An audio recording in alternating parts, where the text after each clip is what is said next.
Hi guys, welcome to another edition of John McTaggart Photography here on YouTube. I want to take a second to thank everybody. I can't believe we're actually over 1,100 subscribers, which is really cool. I'm very honored and very thrilled for that, and you guys have some great comments you throw in there, even the negative ones. At least you're watching.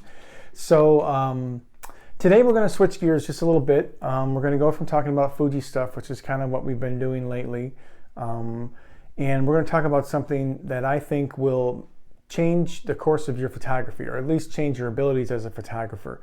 And in my mind, it's about $125 of investment on your part, and I think it's the best $125 that you'll spend if you really, really are serious about being a better photographer and really enjoying it. And that $125 is basically spent on something like this.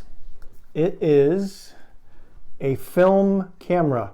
This is a Nikkor Mat FTN with a Nikkor 50mm 1.8 lens.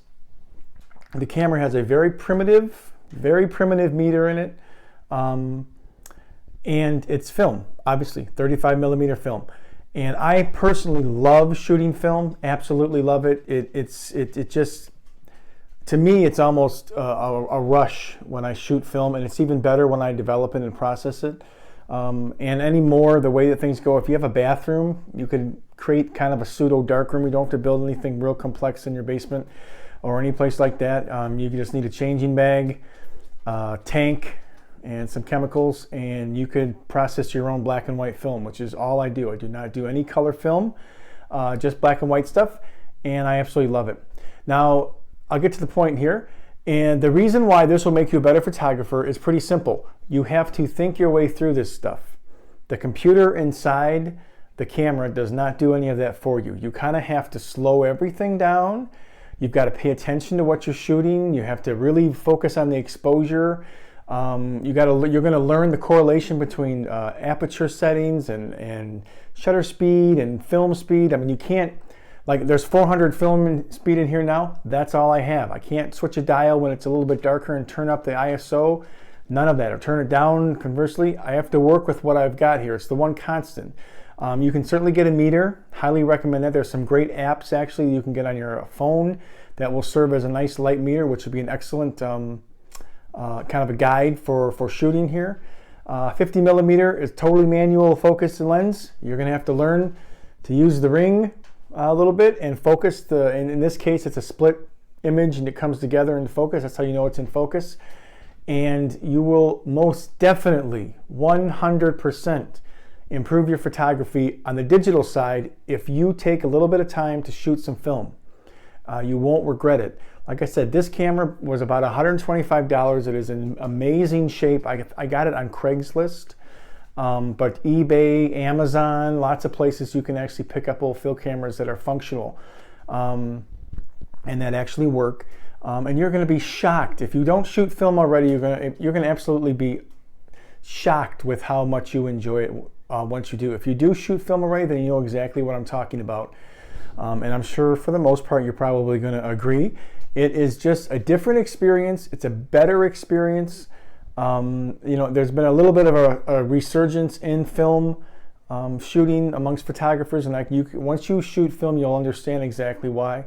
It's just a lot of fun, and to me, it's a little bit more art than the digital cameras of today. Digital cameras of today are designed to be very user-friendly and very easy to use, which is great. There's certainly no argument here.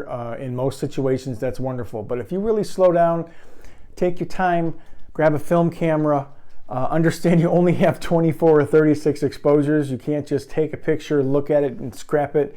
You got to make these film frames and on this roll of film count. You don't get to redo them. So, and some people say that it's expensive to shoot film. I disagree. For what you get the camera for, the investment you get an excellent camera for. Now granted, you can buy a Leica and spend thousands of dollars. That's really not what I'm talking about here.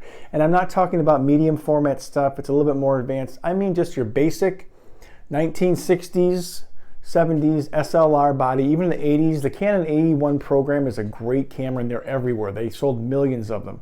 So you can find them pretty cheap. with like a 50 millimeter lens. So it's not too expensive really, but you spend $120 on the camera. Film is maybe $5 to $7 depending on what you get per roll. That's 36 exposures. You'd have to buy a lot of rolls of film to come close to what you're going to pay for one digital body, not even counting the lenses. And that's even if you send it out. And if you want to send your film to a lab instead of developing it at home, it of course will add a little bit to the cost. But you can, it's worth it to me. It'll make you a better photographer. You're really going to learn to enjoy shooting and the whole process of shooting. So just a quick video today, kind of singing the praises of film photography. And also, not only that, but how much it can benefit you and make you a better photographer with your digital equipment too. And I've found that to be true since I started shooting film on a fairly regular basis or a pretty serious basis. I have become a way better photographer digitally because I can think faster, and I'm quicker to find the image that I have in my head to translate that into the settings on the camera, and shoot manually basically with all my digital stuff. Whoops. And these things are built like tanks. This is solid metal.